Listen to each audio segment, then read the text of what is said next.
Con 75 años y trabajando como mesera en Puerto Vallarta, me desmayé por el calor intenso. Fui llevada al hospital y nadie vino a verme. Cuando llamaron a mi hija, ella dejó un mensaje. No actúes como una bebé. Tengo una fiesta de cumpleaños. Pero cuando cancelé sus tarjetas y la desalojé de la casa. Me alegra tenerte aquí. Sigue mi historia hasta el final y comenta desde qué ciudad me estás viendo. Así podré ver hasta dónde ha llegado mi historia. El sol de Puerto Vallarta pegaba como martillo sobre el concreto ese martes de julio. A las 2 de la tarde, la temperatura había alcanzado los 42 grados, pero yo seguía ahí, cargando bandejas pesadas entre las mesas del restaurante donde había trabajado los últimos 3 años.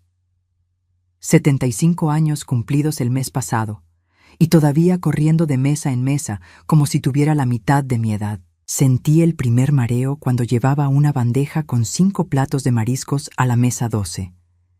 El suelo pareció moverse bajo mis pies, pero me aferré al borde de la mesa y respiré profundo. Solo es el calor, me dije, igual que había hecho tantas veces antes.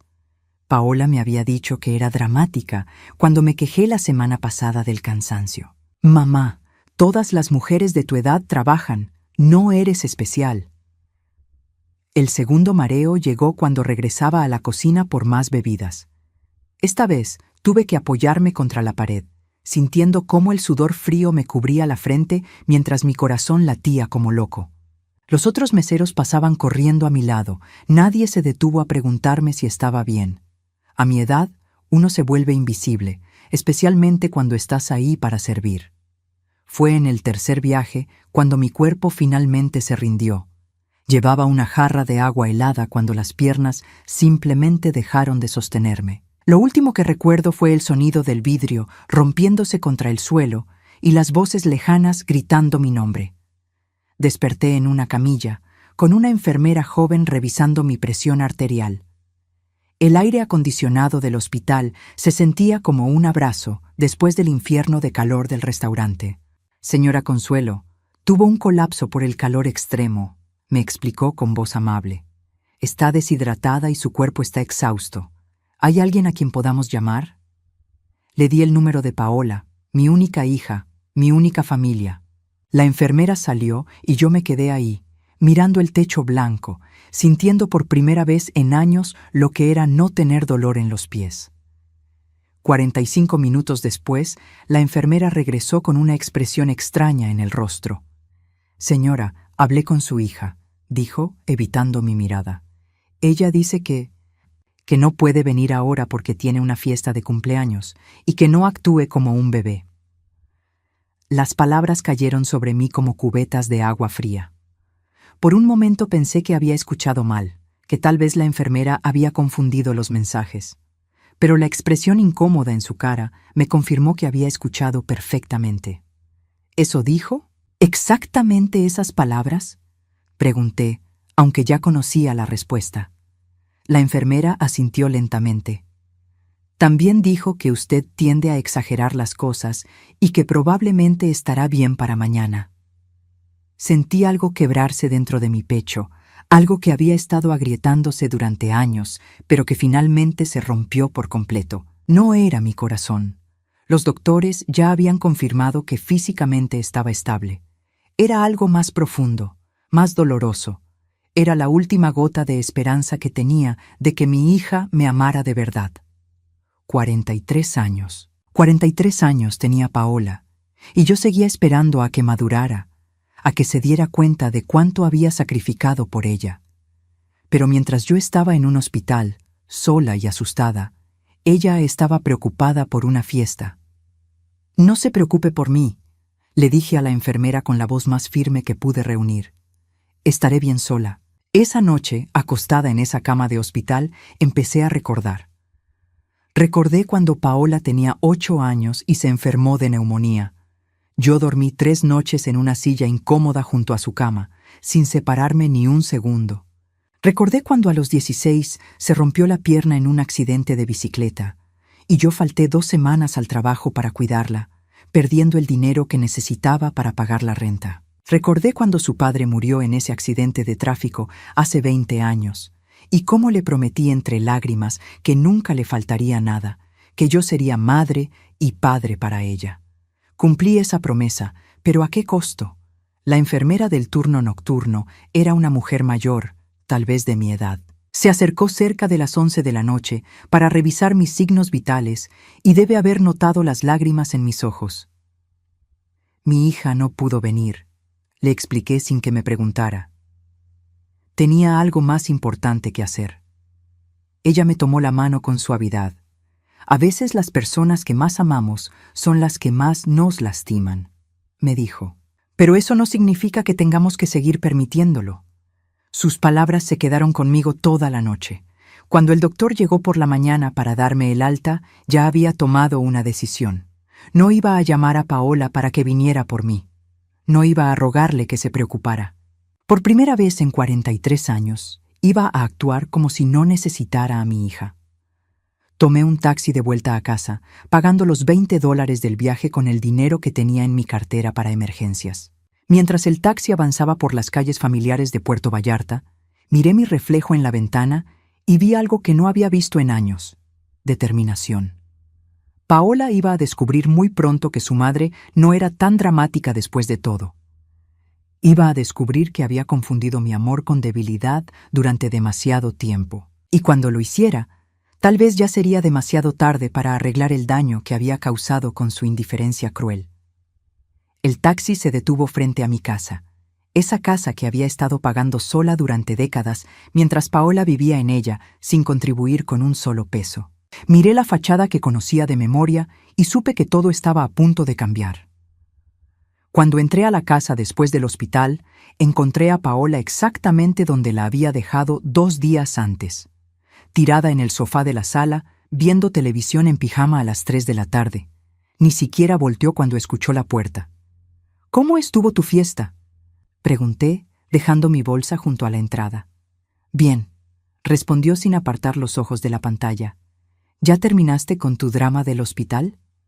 Esas palabras me atravesaron como cuchillos, pero esta vez no reaccioné como siempre.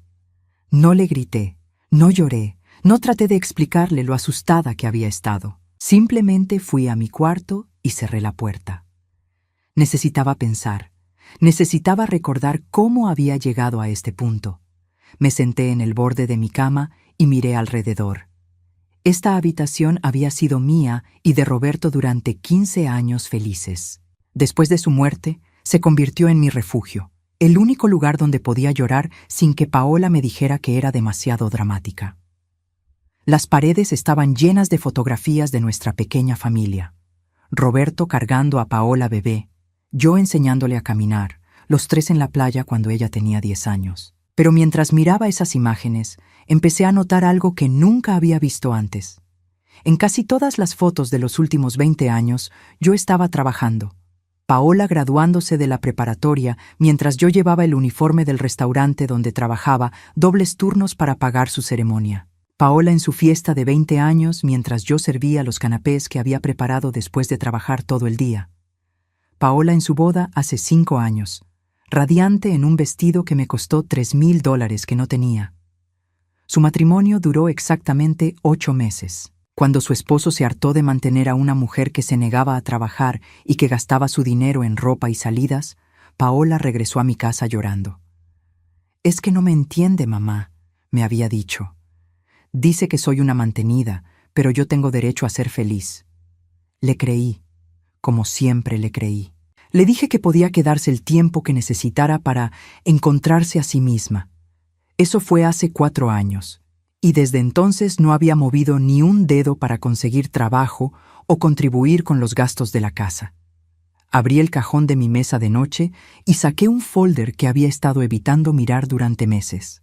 Adentro estaban todos los recibos, todas las facturas, todas las evidencias de lo que mi amor de madre me había costado. La carrera de administración de empresas de Paola, $28,000 que pagué vendiendo la casa donde Roberto y yo habíamos planeado envejecer juntos. Nos mudamos a esta casa más pequeña, más barata, pero ella nunca supo del sacrificio porque no quise que se sintiera culpable.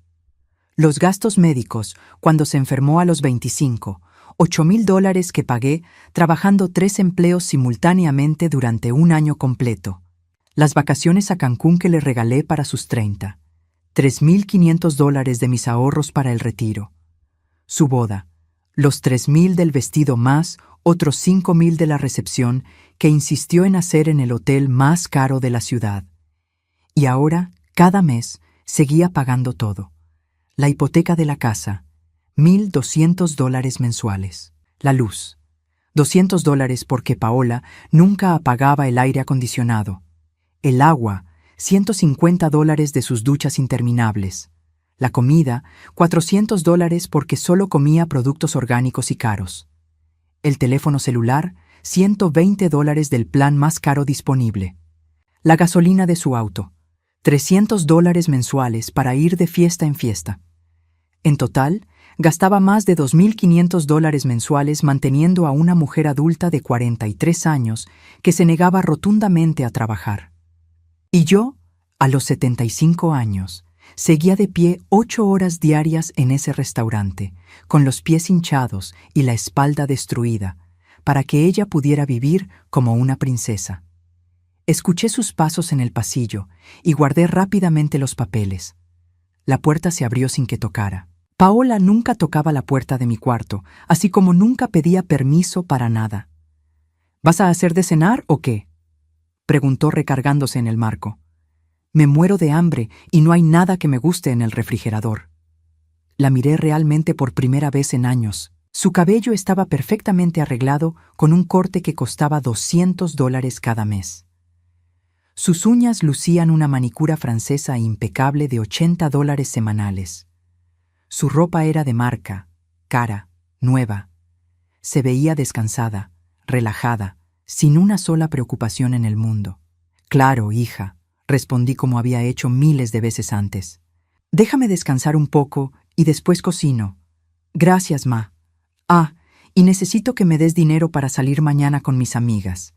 Carmen cumple años y vamos a ir a ese restaurante nuevo en el centro. ¿Cuánto necesitas?, pregunté automáticamente. Como $200 debe estar bien. Ya sabes, la cena, las copas, tal vez después vayamos al antro. $200. Más de lo que yo ganaba en un día completo de trabajo, soportando el calor, la humillación de que clientes groseros me gritaran, el dolor constante en mi cuerpo de 75 años. Y ella lo pedía como quien pide un vaso de agua. Sí, mañana te lo doy, le dije. Paola sonrió satisfecha y cerró la puerta. Me quedé ahí sentada, sintiendo cómo la rabia empezaba a hervir en mi estómago. Pero no era la rabia explosiva de antes, la que me hacía gritar y llorar y después sentirme culpable. Esta era diferente. Esta era fría, calculada, determinada. Esa noche, mientras Paola dormía después de haberse comido la cena que le preparé y haber visto televisión hasta las 2 de la madrugada, yo me quedé despierta calculando números. ¿Cuánto había gastado en ella durante toda su vida adulta? ¿Cuánto seguía gastando cada mes? ¿Cuánto dinero habría tenido ahorrado para mi vejez si no hubiera estado manteniéndola? La cifra me dejó sin aliento. Más de $300,000 en 20 años. $300,000 que podrían haber sido mi tranquilidad, mi dignidad, mi libertad. En lugar de eso, habían comprado la comodidad de una hija que me trataba como empleada doméstica y cajero automático al mismo tiempo. Pero mientras hacía esos cálculos, también me di cuenta de algo más. Paola no tenía idea de cuánto costaba vivir. No sabía pagar una factura de luz, no sabía cuánto costaba la gasolina, no sabía hacer un presupuesto. Había vivido 43 años sin enfrentar una sola responsabilidad real. Era hora de que aprendiera. Era hora de que descubriera qué se sentía ser una adulta de verdad. Y yo iba a ser su maestra en la lección más dura de su vida.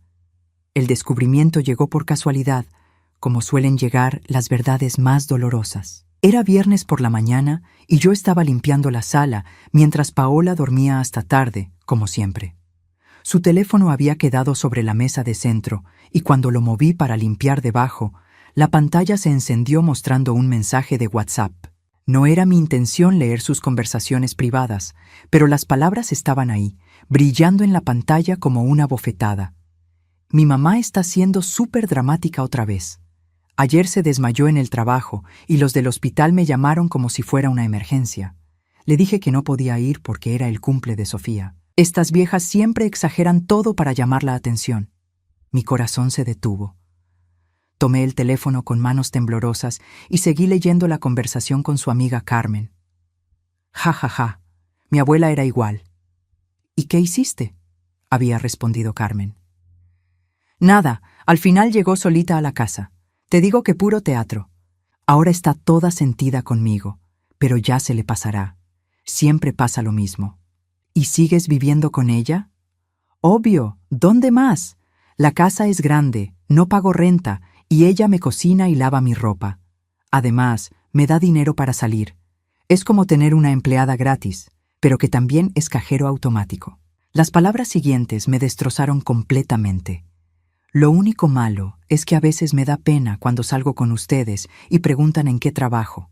Imagínense si les digo que mi mamá de 75 años trabaja de mesera para mantenerme.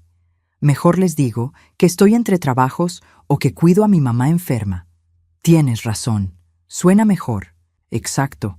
El otro día Rodrigo me preguntó por qué no buscaba trabajo y le dije que era muy difícil encontrar algo bueno, que prefería esperar la oportunidad perfecta. No le iba a decir que no tengo necesidad porque mi mamá me mantiene como reina. Seguí leyendo. Cada mensaje era una puñalada más profunda. Había capturas de pantalla de conversaciones donde Paola se burlaba de mí con otras amigas. Mi mamá cree que la amo, pero honestamente, solo la soporto porque me conviene. Es súper manipuladora y siempre está tratando de hacerme sentir culpable. En otro grupo de chat había escrito: Chicas, mi mamá está siendo tan pesada últimamente. Ayer me pidió que la ayudara con las bolsas del súper y yo estaba viendo mi serie. Le dije que tenía dolor de cabeza y se puso toda dramática. Luego me pidió que lavara mis platos y le dije que después lo hacía. Obvio no los lavé, y cuando llegué de la fiesta ya estaban limpios. Estas madres nunca aprenden. Pero lo peor vino después. Encontré una conversación de hacía 3 semanas donde una amiga le preguntaba: ¿No te da culpa que tu mamá trabaje tan duro a su edad solo para mantenerte? La respuesta de Paola me heló la sangre. Para nada. Ella decidió tenerme. Yo no le pedí nacer. Es su responsabilidad mantenerme hasta que yo decida hacer mi vida. Además, ¿qué más va a hacer con su dinero? No tiene esposo, no tiene otros hijos, no tiene nietos. Yo soy todo lo que tiene. Es normal que gaste su dinero en mí. Dejé caer el teléfono sobre el sofá, sintiendo cómo las piernas me temblaban. 43 años. 43 años había vivido mi hija pensando que yo era su empleada personal, que mi único propósito en la vida era servirle y mantenerla. Y lo peor de todo era que tenía razón en una cosa. Yo había permitido que pensara eso. Me senté en el sofá, tratando de procesar lo que acababa de leer. No era solo que me viera como un cajero automático o una empleada doméstica. Era que me despreciaba por ello. Se avergonzaba de mí, se burlaba de mi amor, y encima se sentía con derecho a todo lo que yo le daba. Escuché sus pasos bajando las escaleras y rápidamente puse su teléfono donde estaba. Ella apareció en pijama, bostezando, con el cabello revuelto. «Buenos días, ma. ¿Ya hiciste café?», preguntó dirigiéndose directamente a la cocina sin siquiera mirarme. «Sí, está en la cafetera», respondí con voz neutra. Se sirvió una taza y regresó a la sala, tirándose en el sofá donde yo había estado limpiando. «Ay, qué pereza me da este día. Creo que mejor me quedo en casa viendo películas». La miré detenidamente. Era una mujer adulta, saludable, inteligente, perfectamente capaz de trabajar y mantenerse sola. Pero había elegido el camino fácil, vivir como parásita de su madre anciana. «Paola», le dije calmadamente, «¿alguna vez has pensado en conseguir trabajo?». Ella me miró con fastidio. «Ay, mamá, ya hablamos de esto. Está muy difícil el mercado laboral. Además, estoy esperando que salga algo bueno, algo que valga la pena. No voy a agarrar cualquier cosa como... bueno, como otros». La frase quedó colgando en el aire, como otros, como yo, como su madre que trabajaba de mesera para mantenerla. ¿Y mientras tanto? Pregunté. Mientras tanto, pues aquí estoy ayudándote en la casa, dijo como si fuera un gran sacrificio. Además, tú tienes tu trabajo, tienes tu rutina, yo no te estorbo. No te estorbo. Como si fuera una huésped temporal en lugar de una mujer adulta viviendo gratis a costillas de su madre anciana. Esa tarde, cuando Paola salió a dar una vuelta con amigas, aproveché para revisar mis estados de cuenta bancarios. Lo que encontré me confirmó lo que ya sospechaba. En los últimos 6 meses había gastado $1,200 en una tarjeta de crédito que yo había agregado como adicional para emergencias. Emergencias como tratamientos de belleza, ropa, comidas en restaurantes caros y noches de copas con sus amigas. Revisé las fechas de los gastos. El día que yo había trabajado doble turno porque una compañera se enfermó, Paola había gastado $280 en un spa. El día que llegué a casa con los pies tan hinchados que no podía ni caminar, ella había gastado $350 en ropa nueva. El día después de mi desmayo en el hospital, había gastado $120 en una cena con sus amigas, probablemente celebrando que su drama queen de madre había dejado de molestar. Tomé mi teléfono y marqué el número de la compañía de la tarjeta de crédito. Buenos días, habla Consuelo Herrera. Quiero cancelar una tarjeta adicional. Por supuesto, señora. ¿Cuál es el motivo de la cancelación? Miré hacia la ventana, viendo mi reflejo en el vidrio. Por primera vez en años, la mujer que me miraba de vuelta no parecía una víctima. La persona que la tenía ya no tiene mi autorización para usarla, dije con voz firme. Entendido. La tarjeta quedará cancelada inmediatamente. ¿Hay algo más en lo que pueda ayudarla? Sí, respondí, sintiendo una extraña sensación de poder. Quiero cambiar todas las contraseñas de mi cuenta bancaria. Cuando colgué, me quedé sentada en silencio. Este era solo el primer paso. Paola iba a descubrir muy pronto que su cajero automático favorito acababa de quedarse sin fondos disponibles para ella. Y cuando eso pasara, finalmente iba a conocer a la verdadera Consuelo, no a la mujer débil y manipulable que había creído que era su madre. Los siguientes días fueron los más extraños de mi vida. Por fuera, todo seguía igual. Yo me levantaba a las 6 de la mañana, preparaba el desayuno, me iba al trabajo, regresaba en la tarde, cocinaba, limpiaba. Paola seguía durmiendo hasta tarde, viendo televisión, saliendo con amigas, pero por dentro algo había cambiado radicalmente. Cada día que pasaba, mi determinación se hacía más sólida. El lunes visité a un abogado. Don Miguel tenía un pequeño despacho a 3 cuadras de mi casa y había manejado los papeles cuando compré la propiedad hace 15 años. Era un hombre mayor, de mi generación, que entendía las complejidades de las familias mexicanas. Doña Consuelo, me dijo después de escuchar mi situación, legalmente, usted tiene todo el derecho de desalojar a su hija. La casa está a su nombre. Ella no paga renta y ya es mayor de edad desde hace muchos años. ¿Qué necesito hacer?, pregunté, sintiendo mariposas en el estómago. Primero, debe darle un aviso por escrito de 30 días. Después de eso, si no se va voluntariamente, podemos proceder con el desalojo legal. Se quitó los lentes y me miró con comprensión. ¿Está segura de que quiere hacer esto? Es su hija, después de todo.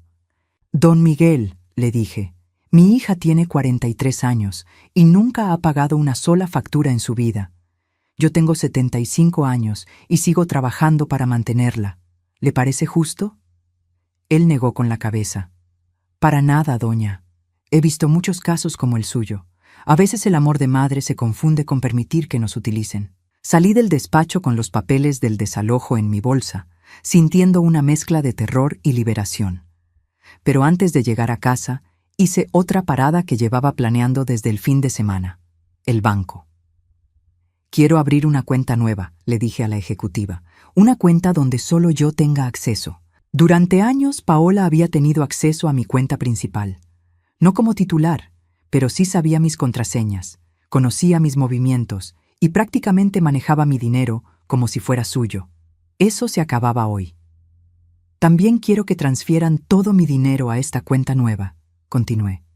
Y quiero cambiar el banco donde depositan mi sueldo. ¿Está segura, señora? Estos cambios pueden tomar unos días en procesarse.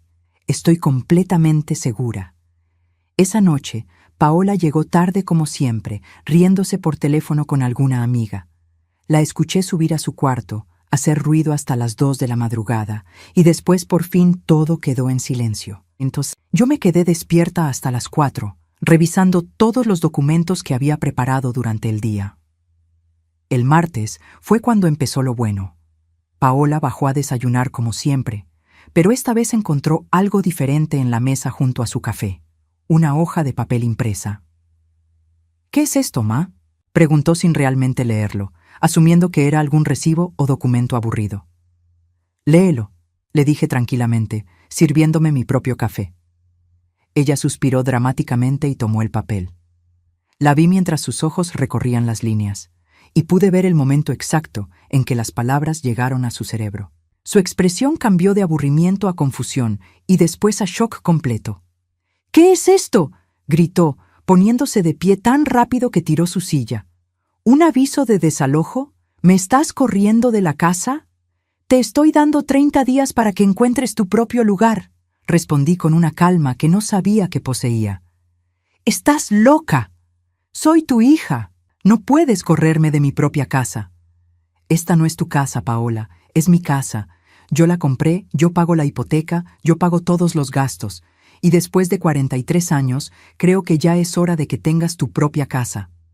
Paola se quedó parada ahí, con la boca abierta, como si le hubiera dicho que la tierra era plana. Era obvio que nunca había considerado la posibilidad de que yo le dijera que no a algo.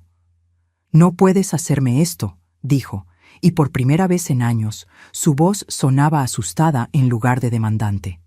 «¿Dónde voy a vivir? ¿Cómo voy a pagar renta? No tengo trabajo». «Supongo que vas a tener que conseguir uno», respondí, tomando un sorbo de mi café. «Mamá, no puedes estar hablando en serio». «Nunca he hablado más en serio en mi vida». Paola empezó a caminar de un lado a otro de la cocina, jalándose el cabello. «Esto es una locura. Estás teniendo una crisis de los 70. Necesitas ayuda psicológica. Lo que necesitaba era haber hecho esto hace 20 años. No tienes derecho. Soy tu hija. Me debes todo. Yo no pedí nacer». Ahí estaba, finalmente. La verdad que había estado leyendo en sus mensajes había salido directamente de su boca. Yo le debía todo simplemente por existir. «Tienes razón», le dije, levantándome de la mesa. «Tú no pediste nacer. Pero yo tampoco pedí ser tu esclava personal durante 43 años». Paola se quedó en shock. Nunca me había escuchado hablar así. En todos estos años siempre había cedido a sus berrinches, siempre había suavizado mis palabras, siempre había puesto sus sentimientos antes que los míos. «No puedes hacer esto», susurró. «No tienes corazón». «Tengo corazón», respondí, recogiendo mi bolsa para irme al trabajo. «Por eso te estoy dando 30 días en lugar de echarte hoy mismo». El miércoles, Paola intentó una estrategia diferente. Cuando llegué del trabajo, encontré la casa inmaculada. Había limpiado todo, había puesto flores frescas en la mesa y hasta había intentado cocinar la cena. También había preparado un discurso. «Mamá, he estado pensando en lo que dijiste», comenzó con voz dulce, la misma voz que usaba cuando era niña y había hecho algo malo. «Tienes razón, he sido muy egoísta. Mañana mismo voy a empezar a buscar trabajo y mientras tanto voy a ayudar más en la casa. Vamos a hacer esto juntas, como equipo». Por un momento, solo un momento, sentí la familiar punzada de culpa. Esta era mi hija, después de todo, mi única hija. Tal vez si le daba una oportunidad más. Pero entonces recordé los mensajes que había leído. Recordé cómo me había llamado cajero automático y empleada gratis. Recordé que se avergonzaba de mí. Recordé las 43 años de tomar ventaja de mi amor. «El aviso de desalojo sigue en pie», le dije simplemente. Su máscara de dulzura se resquebrajó inmediatamente. «Después de todo lo que hice hoy, limpié toda tu maldita casa». «Mi casa», la corregí. Y gracias por limpiarla. Era lo mínimo que podías hacer después de vivir en ella gratis durante 4 años. El jueves intentó el chantaje emocional. Lloró, me dijo que yo era la única familia que tenía, que sin mí se quedaría en la calle, que cómo podía ser tan cruel con mi propia sangre. Me recordó todos los momentos bonitos que habíamos compartido cuando era niña, todas las veces que me había dicho que me amaba. Pero yo ya no era la misma mujer que había criado a esa niña. Esa mujer habría cedido, habría sentido culpa, habría cancelado el desalojo y habría vuelto a ser la víctima de siempre. «Tienes 26 días», le dije. El viernes llegó con una sorpresa que no había anticipado.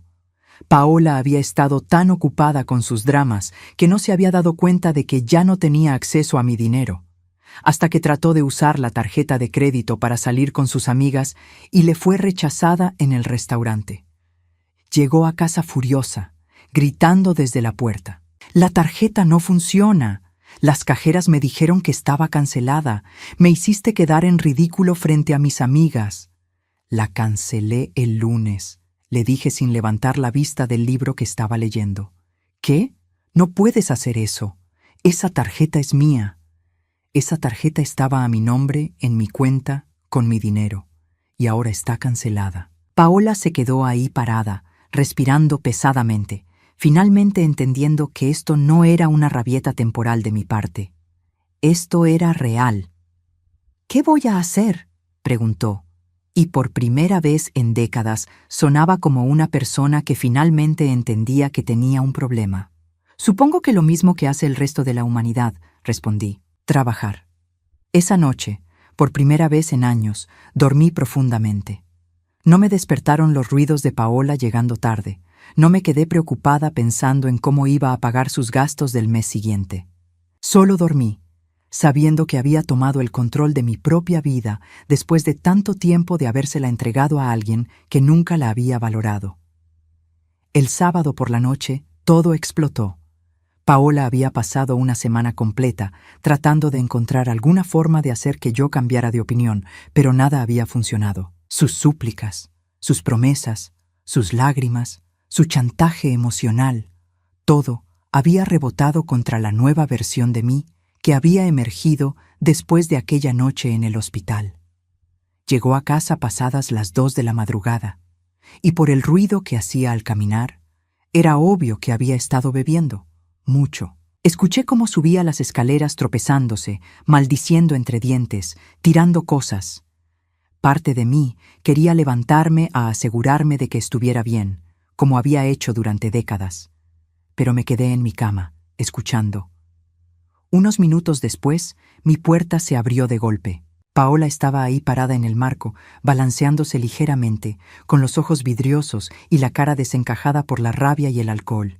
«Necesitamos hablar», dijo con voz pastosa, encendiendo la luz de mi cuarto sin preguntarme. Me senté en la cama, completamente despierta ahora. «Son las 2 de la mañana, Paola». «¡Me vale madres qué hora sea!», gritó, entrando al cuarto y cerrando la puerta tras de sí. «Esto se acaba aquí. No puedes correrme de mi casa». «Es mi casa», repetí por enésima vez esa semana. «No me importa de quién sea la pinche casa». Su voz se quebró y pude ver las lágrimas mezclándose con el maquillaje corrido. «Soy tu hija. Soy lo único que tienes. Sin mí vas a morir sola como una perrita abandonada». Las palabras me dolieron, como estaba diseñado que dolieran, pero ya no tenían el mismo poder sobre mí. Si estar sola significa no tener que mantener a una mujer adulta que me desprecia, le dije calmadamente, entonces prefiero morir sola. «Yo no te desprecio», gritó, pero sus ojos me decían otra cosa. «Te amo. Eres mi mamá». «Leí tus mensajes, Paola». Se quedó congelada. Por un momento, el alcohol pareció evaporarse de su sistema mientras procesaba lo que acababa de decir. «¿Qué mensajes?», susurró. «Los mensajes donde le dices a tus amigas que soy tu cajero automático y tu empleada gratis. Los mensajes donde dices que te da pena admitir que tu mamá de 75 años trabaja para mantenerte. Los mensajes donde te burlas de mis dramas cuando me desmayé en el hospital. Su cara se puso completamente blanca. Abrió y cerró la boca varias veces, como un pez fuera del agua. Finalmente, logró articular. Yo estaba enojada. No lo decía en serio. Lo decías completamente en serio. ¿Y sabes qué, Paola? Al menos en esos mensajes eras honesta. Por primera vez en tu vida adulta, dijiste la verdad sobre lo que realmente piensas de mí. Las lágrimas empezaron a correr por sus mejillas, pero esta vez no me conmovieron. Había llorado demasiadas veces frente a mí durante esa semana, y ya había aprendido a distinguir entre lágrimas genuinas y lágrimas de manipulación. Mamá, por favor, sollozó. Yo no quería decir esas cosas. Estaba hablando con mis amigas, ya sabes cómo es. A veces una exagera. ¿Exageras cuando dices que te da pena que trabaje de mesera para mantenerte? ¿Exageras cuando dices que me ves como una empleada que también es cajero automático? Paola se desplomó en el piso, llorando dramáticamente. No puedes echarme. No tengo a dónde ir. No tengo dinero. No tengo trabajo. Tienes 43 años, Paola. Tienes una carrera universitaria que yo pagué. Tienes 2 brazos, 2 piernas y un cerebro que funciona perfectamente bien. Lo único que no tienes es la voluntad de usarlos. Está muy difícil conseguir trabajo. No es tan fácil. ¿Sabes que tampoco es fácil? Me levanté de la cama, sintiendo una fuerza que no sabía que tenía. Trabajar 8 horas de pie a los 75 años, llegar a casa con los pies hinchados y aún así cocinar, limpiar y lavar la ropa de una hija adulta. Vivir con $150 a la semana después de pagar todos los gastos de la casa mientras tú gastas $300 en una sola salida con tus amigas. «Yo no sabía que era tan difícil para ti», gritó. «¿En serio? ¿No sabías? Paola, trabajo desde las 6 de la mañana hasta las 4 de la tarde todos los días. Llego a casa agotada, con dolor de espalda, con los pies destrozados, y lo primero que hago es preguntarte qué quieres de cenar. ¿Cómo no ibas a saber que era difícil? Pero yo pensé que te gustaba cuidarme. Me gustaba cuidarte cuando eras una niña que me necesitaba. No me gusta ser esclava de una mujer adulta que puede cuidarse sola, pero elige no hacerlo». Paola se quedó ahí sentada en el piso, llorando, y por primera vez pude ver realmente quién era. No era la niña dulce que había criado. No era la víctima de circunstancias difíciles que pretendía ser. Era una mujer de 43 años que había elegido ser parásita porque era más fácil que ser responsable.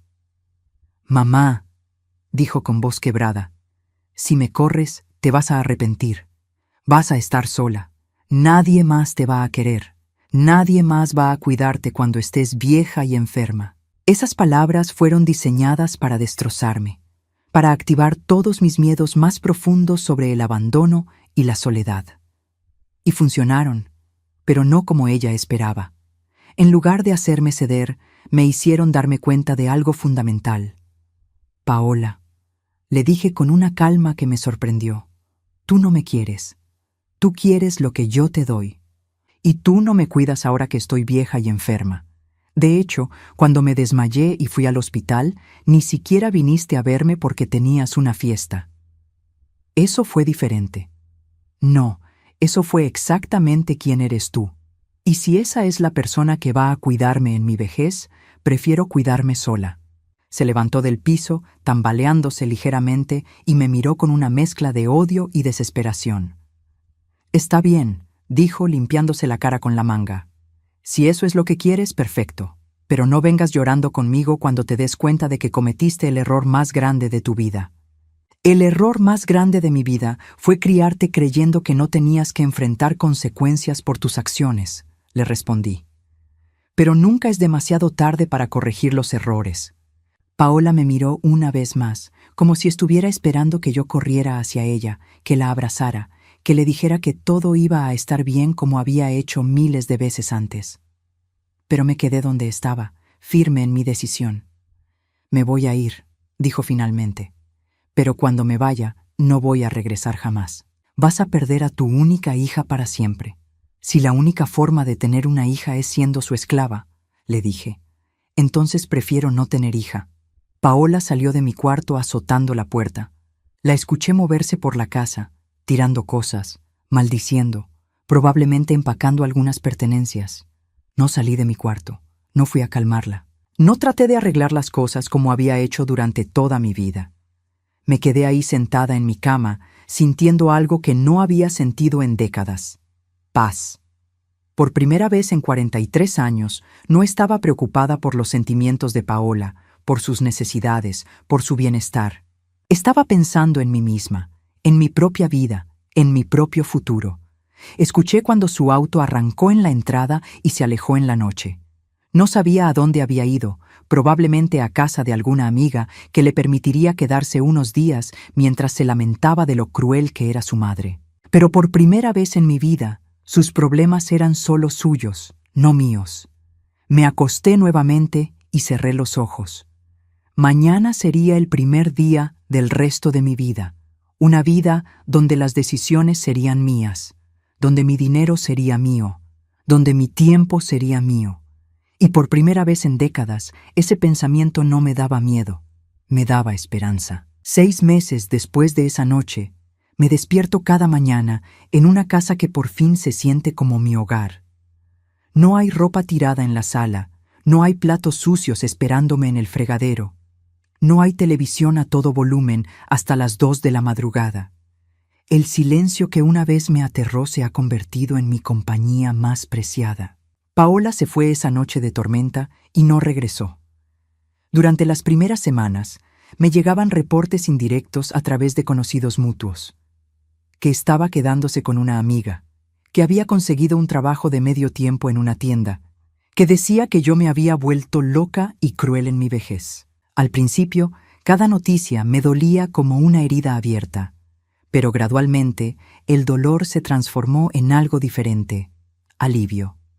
La primera gran decisión que tomé fue dejar el trabajo en el restaurante. No por capricho o porque pudiera darme el lujo de no trabajar, sino porque finalmente pude hacer las cuentas correctas. Sin los gastos de Paola, mi pensión de jubilación de $700 mensuales más mis pequeños ahorros eran suficientes para mantenerme cómodamente. Por primera vez en mi vida adulta, mi dinero era solo mío. El gerente del restaurante, don Carlos, se sorprendió cuando le di mi aviso. «Doña Consuelo, usted es una de nuestras mejores empleadas. ¿Está segura de que quiere irse?» «Don Carlos», le dije, «he trabajado desde los 17 años. Tengo 75 años y finalmente puedo permitirme el lujo de descansar». Se despidió de mí con un abrazo y me deseó lo mejor. Mis compañeras de trabajo, mujeres que habían visto mi lucha diaria durante años, entendieron perfectamente mi decisión. «Ya era hora, doña Consuelo», me dijo María, una de las meseras más jóvenes. «Usted se merece disfrutar su vida». Con mi tiempo libre, redescubrí pasiones que había enterrado durante décadas. Volví a leer, algo que había amado en mi juventud, pero que había abandonado porque nunca tenía un momento de paz. Me inscribí en un grupo de lectura en la biblioteca local, donde conocí a otras mujeres de mi edad que, como yo, habían dedicado sus vidas a cuidar a otros y finalmente estaban aprendiendo a cuidarse a sí mismas. También volví a cocinar por placer, no por obligación. Durante años, cocinar había sido una tarea más en mi lista interminable de responsabilidades hacia Paola. Ahora, preparaba comidas pequeñas y deliciosas solo para mí, experimentando con recetas que siempre había querido probar, pero que sabía que ella no aprobaría. Una tarde de octubre, mientras regaba las plantas en mi pequeño jardín trasero, escuché que alguien tocaba a la puerta. Mi corazón se aceleró por un momento, pensando que podría ser Paola. Pero cuando abrí, encontré a doña Carmen, mi vecina de al lado, con una sonrisa cálida y una taza de café en la mano. «Consuelo, ¿tienes tiempo para platicar? He estado queriendo hablar contigo desde hace semanas». Nos sentamos en mi pequeña sala, esa misma sala que antes estaba siempre desordenada por las cosas de Paola y ahora lucía ordenada y acogedora con plantas nuevas y cojines coloridos que había comprado para mí. «Se ve muy diferente aquí», me dijo Carmen, mirando alrededor. «Se siente más pacífico». «Es pacífico», le respondí, sirviéndole más café. «Por primera vez en décadas, es realmente pacífico». Carmen asintió con entendimiento. Ella también había criado hijos, aunque los suyos se habían independizado exitosamente años atrás. ¿Sabes qué me da más gusto de verte así?, me preguntó. Que por fin te ves como una mujer que vive para sí misma, no para alguien más. Tenía razón. En estos meses había redescubierto quién era Consuelo, más allá de ser la madre de Paola. Era una mujer que disfrutaba las mañanas tranquilas con su café, que leía novelas hasta tarde, que cuidaba plantas, que tenía opiniones propias sobre política y arte, que se reía genuinamente por primera vez en años. Un día de noviembre, mientras compraba verduras en el mercado, me topé con Elena, una de las amigas de Paola. Se veía incómoda al verme, como si no supiera si debía hablarme o pretender que no me había visto. «Doña Consuelo», me dijo finalmente, acercándose con cautela. «¿Cómo está usted?» «Muy bien, Elena. ¿Y tú?» «Bien, bien». Hizo una pausa, claramente queriendo decir algo más. «Oiga, doña, no sé si debería decirle esto, pero Paola está trabajando ahora, en un call center, y está viviendo en un departamento pequeño con 2 roomies. Esperé a sentir algo, culpa, preocupación, el impulso de ir a rescatarla, pero lo único que sentí fue una extraña satisfacción. «Me da gusto saber que está trabajando», le dije sinceramente. Elena pareció sorprendida por mi reacción calmada. «Es que, bueno, ella dice que usted fue muy dura con ella, pero, honestamente, doña, creo que necesitaba aprender a valerse por sí misma». 43 años me tomó darme cuenta de eso, le respondí.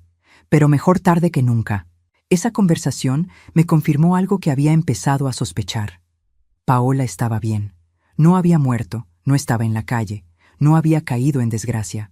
Simplemente había hecho lo que debería haber hecho décadas atrás, empezar a actuar como una adulta responsable. En diciembre decidí hacer algo que nunca había hecho en mi vida: viajar sola. Tenía ahorros suficientes para un viaje pequeño, y siempre había querido conocer Oaxaca. Contraté un tour para personas mayores y pasé 5 días maravillosos explorando mercados, museos y sitios arqueológicos. Por las noches cenaba sola en pequeños restaurantes, leyendo mi libro y disfrutando de la libertad de no tener que preocuparme por nadie más que por mí misma.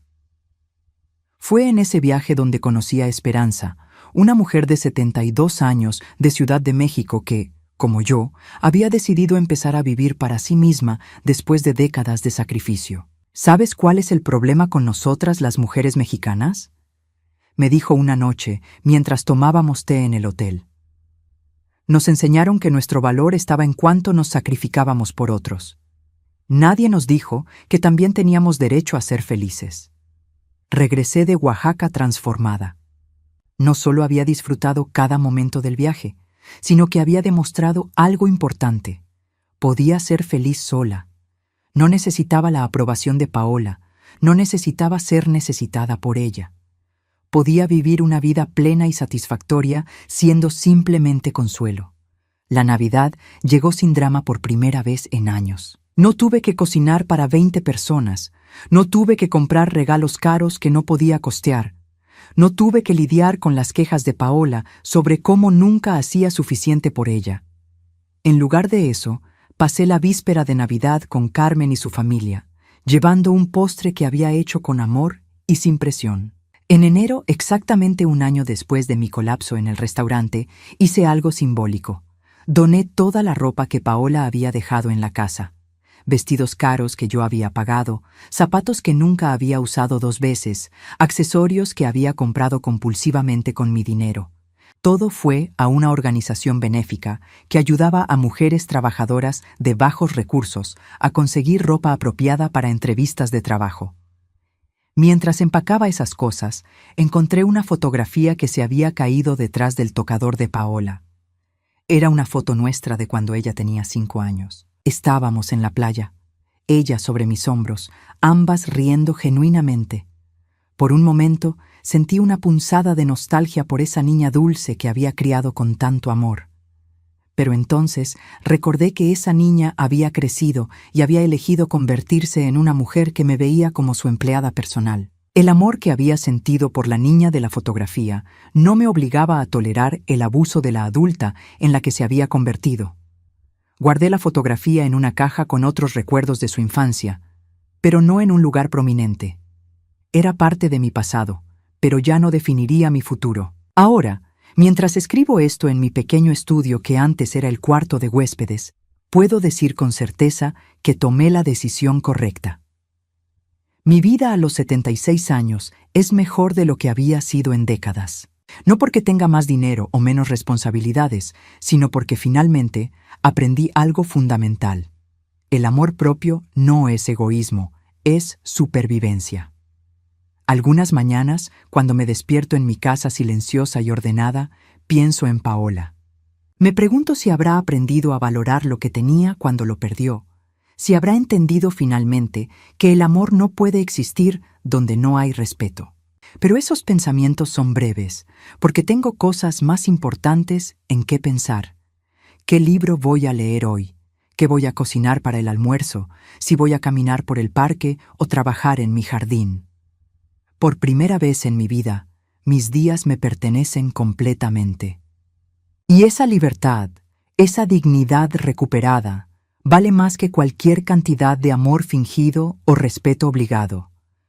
Aprendí que es mejor estar sola con dignidad que acompañada por alguien que te desprecia. Y esa lección, aunque llegó tarde, llegó a tiempo para permitirme vivir mis últimos años con la paz que siempre me había merecido, pero nunca me había dado el valor de reclamar.